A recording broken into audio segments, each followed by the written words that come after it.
চাঁদপুরের কচুয়া উপজেলার ঐতিহ্যবাহী বায়েক নবজাগরণ কিন্ডারগার্টেন 2025 সালের বার্ষিক ক্রীড়া ও পুরস্কার বিতরণ মেধাবী শিক্ষার্থীদের বৃত্তি প্রদান অনুষ্ঠান অনুষ্ঠিত হয়েছে। বৃহস্পতিবার দিনভর উৎসবমুখর পরিবেশে বিভিন্ন শিক্ষার্থীদের অংশগ্রহণ ও উপস্থিতিতে ব্যাপক আয়োজনের মধ্য দিয়ে এই অনুষ্ঠান সম্পন্ন হয়।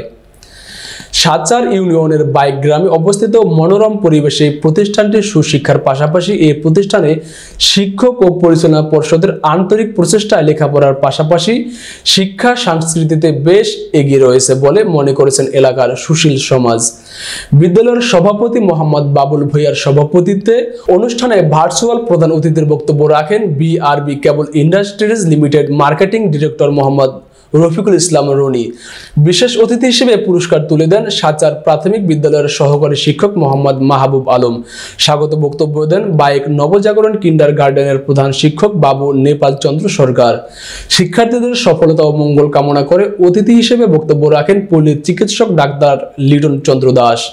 এ সময় বিশিষ্ট সমাজসেবক আসাদুজ্জামান মুন্সি, ইউপি সদস্য মোহাম্মদ মুস্তফা ভূঁইয়া, বিশিষ্ট ব্যবসায়ী জহিরুল ইসলাম, বিএনপি নেতা হাজী মোহাম্মদ জাহাঙ্গীর মোল্লা, বিএনপি নেতা আনিসুল হক ভূঁইয়া, সাচার ইউনিয়ন যুবদলের যুগ্ম আহ্বায়ক আমানুল্লাহ আমান, বিদ্যালয়ের পরিচালক সদস্য নয়ন সরকার, শিমুল সরকার, ছাত্রদল নেতা মোহাম্মদ লিমন বেপারী, সাংবাদিক রাজীব সরকার সহ বিদ্যালয়ের শিক্ষক, শিক্ষার্থী, অভিভাবক সহ এলাকার গণ্যমান্য ব্যক্তিবর্গ উপস্থিত ছিলেন।